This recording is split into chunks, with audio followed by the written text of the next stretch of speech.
Assalamualaikum teman-teman. Jumpa lagi di pembelajaran daring PPKN. Gimana kabar teman-teman hari ini? Semoga teman-teman selalu sehat dan semangat ya. Teman-teman, kita simak dulu dua foto berikut ini ya. Nah, apa pendapat teman-teman mengenai dua foto tadi?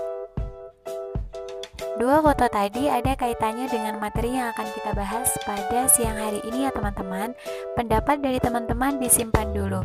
Nah, kita langsung masuk ke materi, yaitu tentang ketaatan terhadap peraturan perundang-undangan. Kalau minggu kemarin kita sudah membahas mengenai bagaimana sih proses penyusunan peraturan perundang-undangan, apa saja sih peraturan perundang-undangan itu. Nah, pada hari ini kita akan fokus pada ketaatan terhadap peraturan perundang-undangan. Taat berarti sikap patuh atau siap sedia melaksanakan aturan. Nah, patuh terhadap peraturan perundang-undangan nasional berarti berkaitan dengan terbentuknya kesadaran hukum. Nah, teman-teman, apa saja sih indikator seseorang itu dikatakan dia sadar hukum? Kesadaran hukum itu indikatornya apa saja? Yang pertama nanti dapat dilihat dari pengetahuan hukum, yang kedua pemahaman kaidah-kaidah hukum, dan yang ketiga adalah sikap terhadap norma-norma hukum. Nah, yang pertama, pengetahuan hukum itu sendiri meliputi pengetahuan tentang perbuatan-perbuatan yang dilarang dan diperbolehkan oleh hukum. Jadi, kesadaran akan hukum itu yang pertama dibangun dulu melalui pengetahuan hukumnya.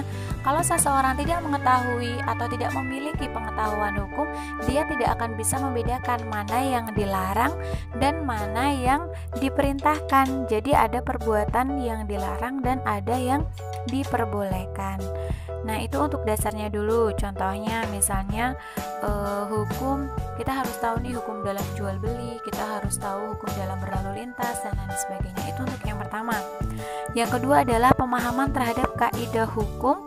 Nah, ini ditandai dengan menghayati isi hukum yang berlaku, seperti memahami tujuan dari hukum itu sendiri gitu ya. Tujuan dari hukum itu misalnya untuk apa sih teman-teman? Untuk menciptakan ketertiban, untuk menciptakan keamanan bersama. Jadi tujuan dari kita mematuhi hukum itu kita sudah tahu gitu loh.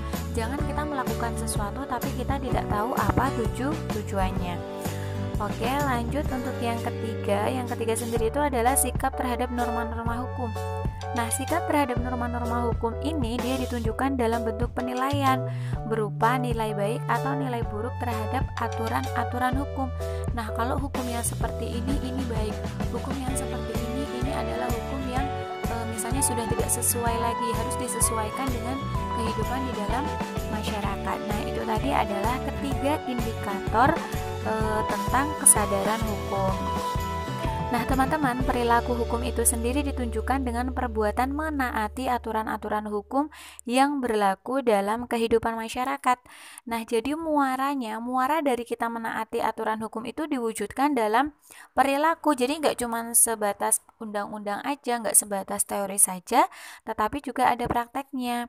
Mengapa teman-teman? Karena dengan sikap patuh dan sikap taat tadi dapat membentuk perilaku disiplin dan juga banyak lagi manfaat yang lainnya. Misalnya jika kita menaati lalu lintas, maka kita tidak akan ditilang. Jika kita misalnya tidak mengkonsumsi narkoba, maka tubuh dan pikiran kita akan sehat. Nah, itu tadi merupakan sedikit atau sekilas materi mengenai ketaatan terhadap peraturan perundang-undangan.